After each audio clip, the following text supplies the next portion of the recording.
श्री कृष्ण गोविंद हरे मुरारे हे नाथ नारायण वासुदेवा। श्री कृष्ण गोविंद हरे मुरारे हे नाथ नारायण वासुदेवा। किसी महापुरुष सुपात्र साधु संत की कृपा होने पर ही पाप की वासना नष्ट हो सकती है। यहाँ तक हम लोगों ने कल की कथा में सुना था। कई बार तो अंतरात्मा की अनिच्छा होने पर भी पाप हो जाता है। गीता में अर्जुन ने भगवान श्री कृष्ण से एक सनातन प्रश्न पूछा है। गीता में अर्जुन ने भगवान श्री कृष्ण से एक सनातन प्रश्न पूछा है। अथ केन प्रयुक्तो अयम पापम चरित पुरुषा अनिच्छान्यवासने बलादि विनियोजिता। अनिच्छा होते हुए भी जीव पाप में क्यों प्रवृत्त होता है? वह पाप क्यों करता है? इच्छा न होने पर भी उसे पाप क्यों करने पड़ते हैं? भगवान कहते हैं काम एप क्रोधा एष काम एष क्रोध एष रजोगुणा समुद्भवा। रजोगुण में से उत्पन्न हुए काम और क्रोध मनुष्य के प्रमुख शत्रु हैं। वे ही उसे पाप की ओर घसीटते हैं। ताली बजाते हुए बालक पहले नाद ब्रह्म में लीन हुए और बाद में उनका मन परम ब्रह्म से जा मिला। और बालक जो अगासुर के पेट में है। वैसे तो सभी बालक सारे दिन की लीला अपनी माताओं की उसी दिन सुनाते रहते थे। वैसे तो सभी बालक सारे दिन की लीला अपनी माताओं को उसी दिन सुनाते रहते थे। किंतु इस अगासुर वध का प्रसंग 1 वर्ष के बाद सुनाया। अर्थात कृष्ण ने अपने 5वें वर्ष में अगासुर का वध किया था, किंतु बात 6ठे वर्ष में बतलाई गई है। परीक्षित राजा ने पूछा, उन बालकों ने ऐसा क्यों किया? 1 वर्ष तक छुपाए रखने का क्या कारण था? परीक्षित के इस प्रश्न से सुखदेव जी को उस प्रसंग का, उस रहस्यमयी लीला का स्मरण हो आया।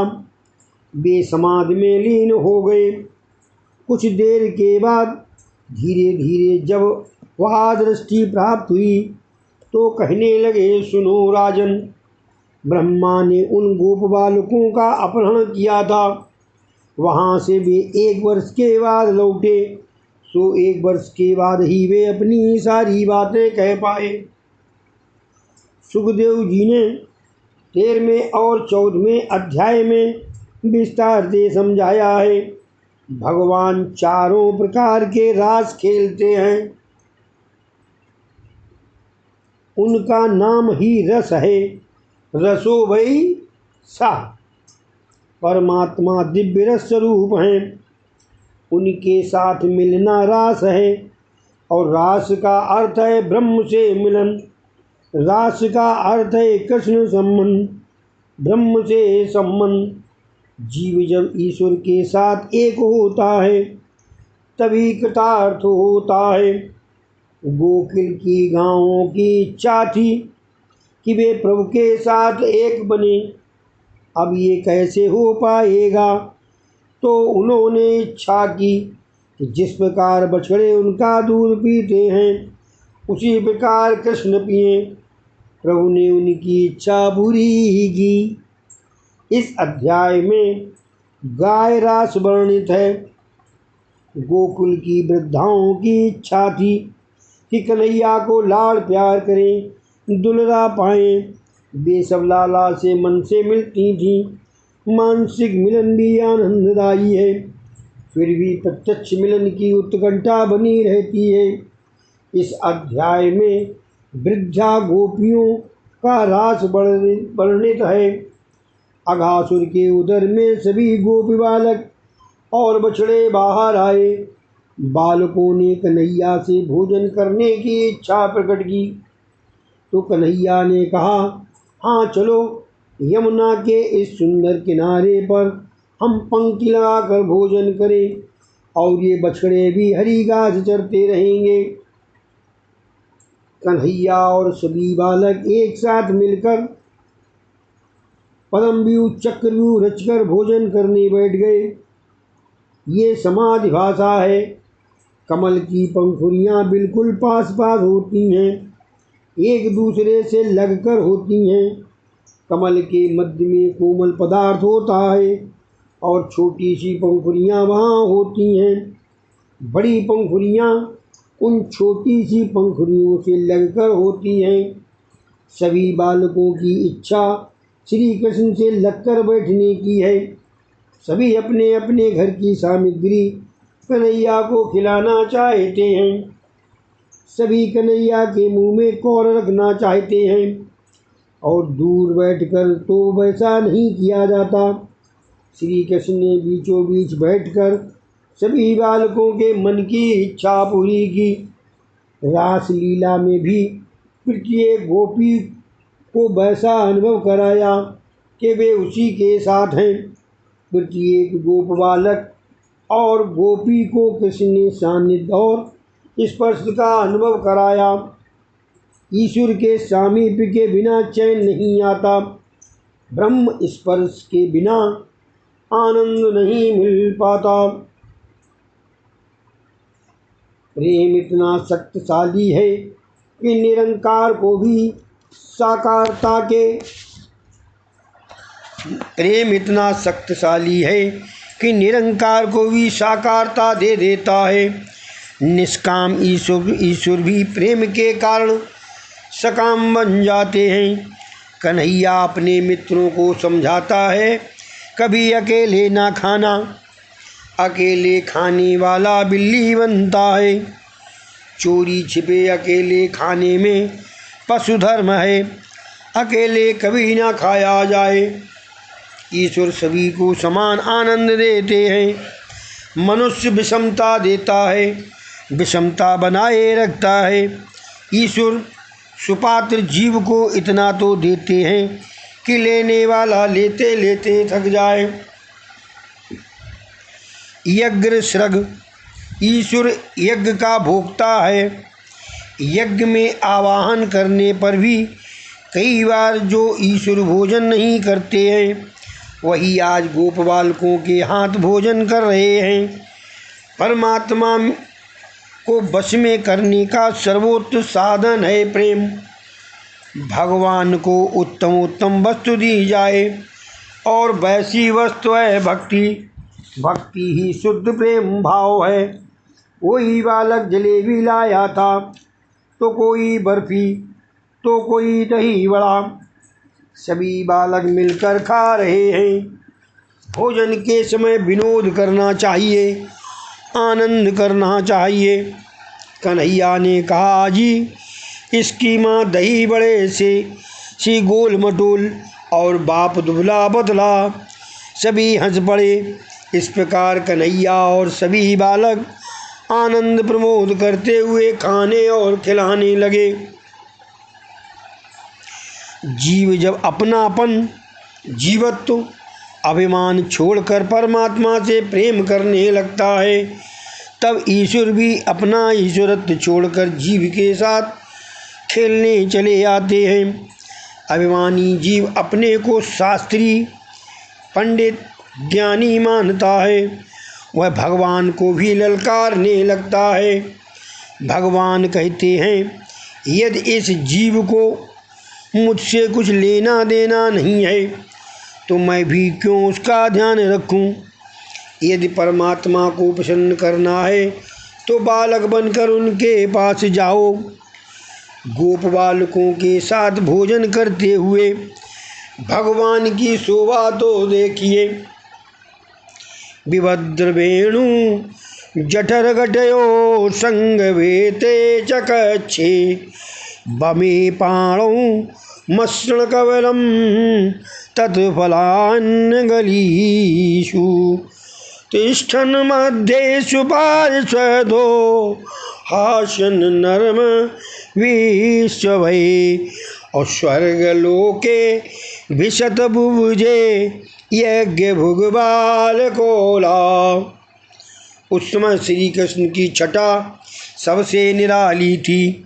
उनकी कमर में बांसुरी बंधी थी, बगल में सिंग और लकड़ी थी, बाएं हाथ में घी युक्त दही मिले हुए चावल का ग्रास था, अंगुलियों में फलों का अचार था। चारों ओर गोप बालक बैठे हुए थे। वे सभी के मध्य में बैठकर सभी बालकों के साथ विनोद करते हुए भोजन कर रहे थे। स्वर्ग के देवता भी इस अद्भुत लीला को आश्चर्य से देख रहे थे। इस लीला को मन में देखकर आनंद करो। वृंदावन यमुना का किनारा, फलों से झुके हुए वृक्षों की घटा और नीचे बैठे हुए कृष्ण और गोप बालक आदि की मन में कल्पना करोगे तो आनंद मिलेगा। सच्चा वैष्णव मन से तो हमेशा वृंदावन में ही रहता है। तन चाहे जहाँ हो, मन तो वृंदावन में ही होना चाहिए। भावना भक्त को सरल करती है। खाना कोई पाप नहीं है। खाने के लिए हो तो भगवान ने ये सारे खाद्य पदार्थ उत्पन्न किए हैं, किंतु भगवान को भुलाकर भगवान को अर्पण किए बिना ही पाप है। कई लोग कहते हैं आज तो उनको एकादशी का उपवास है, किंतु अकेले में ढेर सारा खा लेते हैं। खाना नहीं, किसी से छुपाकर चोरी छुपे खाना पाप है। अगासुर को जब कन्हैया ने मोक्ष दिया तब ब्रह्मा को आश्चर्य हुआ। वे इधर देखने के लिए आए कि ये कन्हैया कौन है। यहाँ आकर देखा तो कन्हैया को गोप बालकों के साथ भोजन करते हुए पाया। इन ब्रज बालकों में से एक था ऋषि शांडिल्य का पुत्र मधुमंगल। उससे कन्हैया ने कहा, तू हमारे घर का तो खाता रहता है, किंतु अपने घर का तो हमें कभी नहीं खिलाता। पवित्र ब्राह्मणों के घर का भोजन खाने से बुद्धि पवित्र होती है। इसी कारण से कन्हैया ने मधुमंगल के घर का भोजन खाना चाहा। यशोदा जी ने शांडिल्य से कहा था कि मधुमंगल को रोज भोजन करने भेजना। यशोदा जी उसका बड़ा आदर करती थी। सो आज कन्हैया उस ऋषिपुत्र से कह रहा था, तू रोज मेरे घर खाता है, आज मुझे तू अपने घर का खिला। मधुमंगल दौड़ते हुए अपने घर जाकर अपनी माता पूर्णमासी से बात की।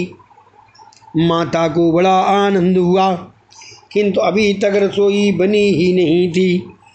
शांडिल्य ऋषि ब्राह्म मुहूर्त में शैया त्याग करते थे, किंतु उनके नित्य कर्म रात्र के 8 बजे समाप्त होता था। प्रातः काल में वे गायत्री मंत्र की 24 माला फेरते, पंचायत देवों की पूजा, पंचदेवों का अभिषेक, विश्वदेव यज्ञ होम, मध्याह्न संध्या, विश्व सहस्रनाम पाठ, भागवत पाठ और अंत में भगवान के नामों का 21 जप। इतना सब करते करते सांझ ढल जाती थी। इस तपस्वी ब्राह्मण को खाने तक का समय मिलता नहीं था। सो वे रात्र के समय फलाहार करते थे। एक बार भजनानंद मिला नहीं कि फिर भोजनानंद। सांसारिक सुख नीरस लगते हैं, हमारे जीव को भजन में आनंद नहीं मिलता। सो अन्य विषयों में आनंद ढूंढता रहता है। ब्राह्मण अवतार तप करने के लिए है, विलास के लिए नहीं। भगवान नहीं चाहते थे कि ब्राह्मण विलासी हो जाए। वैश्य और क्षत्रिय का विलास तो कुछ अंशों में क्षम्य है, किंतु ब्राह्मणों का विलास अक्षम्य है। यदि अंतकाल तक ब्राह्मण पवित्र रहे, विलास की कामना तक न करे, तो भगवान उसे दिव्य आनंद देते हैं। पतिव्रता का धर्म है कि जब तक पति ने भोजन न किया हो तब तक वह भी भोजन न करे। शांडिल्य और पूर्णमासी अत्यंत पवित्र थे। पूर्णमासी भी पति के साथ साथ फलाहार ही करती थी। उनका एकमात्र पुत्र मधुमंगल तो यशोदा के घर भोजन कर लेता, अतः पूर्णमासी कभी रसोइया बनाती ही नहीं। यदि स्त्री अपने पति के प्रति ईश्वरत्व का अनुभव नहीं करती है, ईश्वर का भाव नहीं करती है, तो उसे पत्थर की मूर्ति में से कभी भगवान नहीं मिलेंगे। जीवन की आवश्यकताओं के घटने बढ़ने के साथ साथ पाप पुण्य घटते बढ़ते जाते हैं। चाहिए का तो कभी अंत नहीं आता। सो अपनी आदत और ज़रूरत कम करते रहो। निश्चय करो कि मुझे भगवान के सिवाय और कुछ भी नहीं चाहिए। पवित्र ब्राह्मण अपने घर में किसी भी वस्तु का संग्रह नहीं करता। सुदामा जी का इसके माने पवित्र ब्राह्मण का पूरा हो गया। पवित्र ब्राह्मण अपने घर में किसी भी वस्तु का संग्रह नहीं करता। अब पूर्णमासी के घर में तो कुछ भी नहीं था। घर में देखा तो वह थोड़ी सी छाछ थी। खट्टी होगी तो कन्हैया को पसंद नहीं आएगी, ऐसा सोचकर उसकी कड़ी बनाई। मधुमंगल से कहा, मुझ गरीब ब्राह्मणी के घर और तो है नहीं, बस यही दे देना। परमात्मा कभी ये नहीं देखते कि जीवन के लिए क्या लाया है, ये तो मात्र ये देखते हैं कि वो कौन सा भाव से लाया है। ईश्वर केवल भाव देखते हैं। वस्तु को देखने वाला जीव है और भाव को देखने वाला भगवान है। भगवान को हमेशा सर्वोत्तम वस्तु का भोग लगाओ। तो मधुमंगल ये छाछ लेकर आया। अन्य सभी बालक तो भांत भांत की मिठाई लाए थे, इसलिए मधुमंगल ऐसी छाछ देते हुए शर्माने लगा। उसने सोचा, यदि मैं ऐसी छाछ कन्हैया को दूंगा तो मुझे सारा जन्म ऐसी खट्टी छाछ ही पीनी पड़ेगी। कान्हा उपास भी करेगा कि उसकी माँ खट्टी है, सो छाछ खट्टी है। ऐसा सोचकर मधुमंगल स्वयं ही छाछ पीने लगा। भगवान की दृष्टि उस पर पड़ी। अरे मधुमंगल, तेरी माँ ने ये छाछ मेरे लिए भेजी है और मुझे देने के बदले तू खुद ही पिए जा रहा है। मेरी मौसी पूर्णमासी ने ये मेरे लिए बड़े प्यार से भेजी है, मुझे भी तो पीने दो। मधुमंगल जल्दी जल्दी पीने लगा। कन्हैया झपट कर उसके पास आया और मटकी अपने हाथ में ले ली, किंतु वो तो खाली हो गई थी। जब कन्हैया ने देखा कि मधुमंगल के मुंह में थोड़ी सी छाछ लगी है तो उसका मुंह चाटने लगे। बोलो श्री कृष्ण भगवान की जय। ये सब चल रहा था। उसी समय वहाँ ब्रह्मा जी का आगमन हुआ। कन्हैया कह रहा था, मधुमंगल, तेरे पिता तपस्वी ब्राह्मण हैं, सो तेरी झूठी छाछ मेरी बुद्धि सुधारेगी। श्री कृष्ण बालक के साथ बालक, भोगी के साथ भोगी, योगी के साथ योगी और ज्ञानी के साथ ज्ञानी हैं। बालक ब्रह्मज्ञान की बातें समझ नहीं सकते हैं, अतः भी उनका मन खाने पीने की बातों और माखन चोरी लाला आदि से हरते हैं। वे बालकों के मित्र बनकर अनायासी ब्रह्मानुभव कराते हैं। कन्हैया को मदमंगल का मुँह चाटते हुए पाया तो ब्रह्मा जी को आश्चर्य हुआ, ये कैसा भगवान है। लोग श्री कृष्ण को ईश्वर मानते हैं और ये तो इधर गोप बालकों का मुँह चाटता फिरता है। ईश्वर कभी ऐसा भी हो सकता है क्या। ब्रह्मा पशु वेश में डूब गए। ये वही ब्रह्मा हैं जिन्होंने क्षीर सागर में जाकर शेष शाही भगवान से अवतार लेने की प्रार्थना की थी और उनके देवकी जी के गर्भ में आने पर गर्भ स्तुति की थी। आज ये ब्रह्मा जी श्री कृष्ण की सगुण लीला देखकर चकरा गए हैं। सगुण ब्रह्म को चित्र विचित्र लीला को देखकर ब्रह्मा जी सरीखे भी असमंजस में पड़ जाते हैं। तो सामान्य जीव की क्या बात ही क्या है। करोना घूम रहा है, क्या विचित्र लीला है।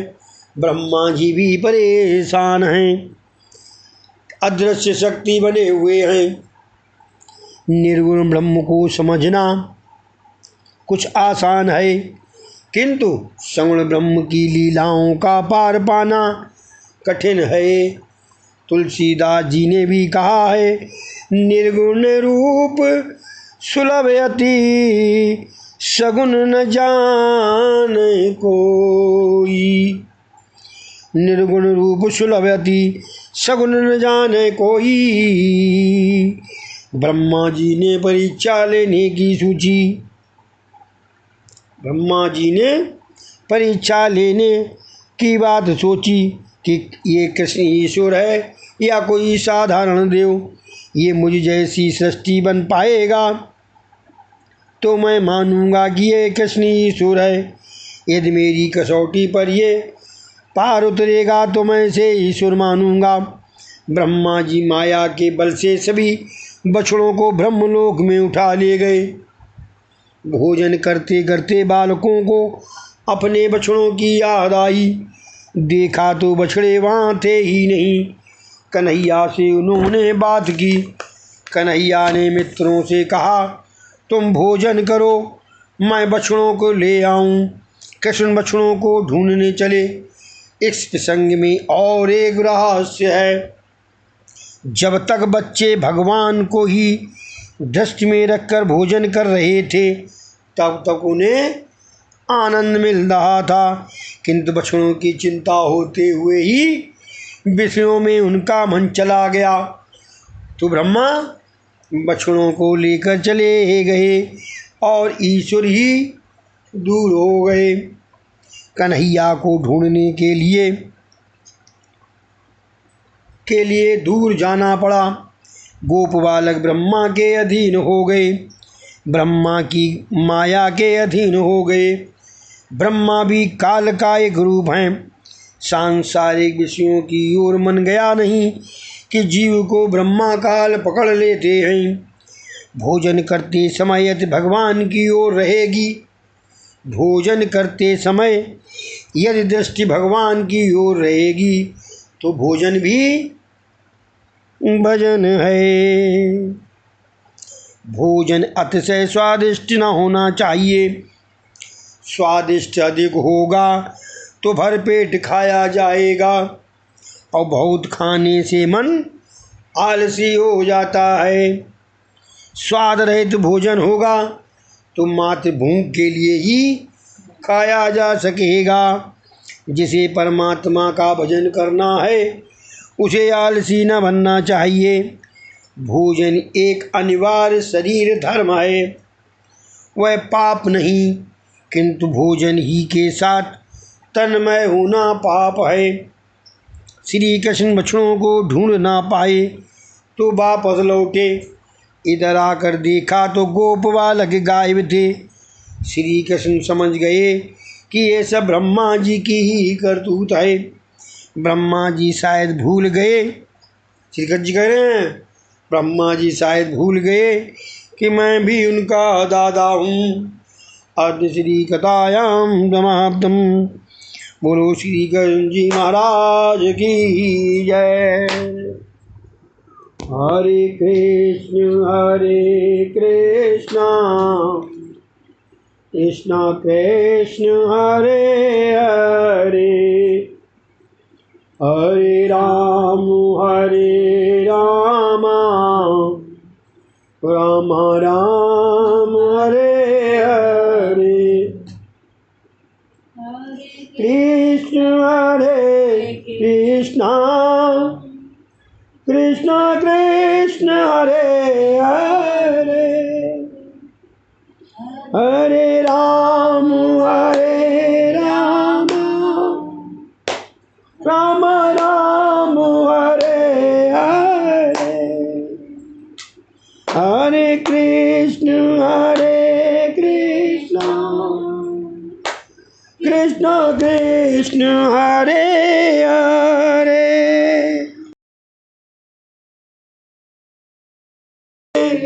राम राम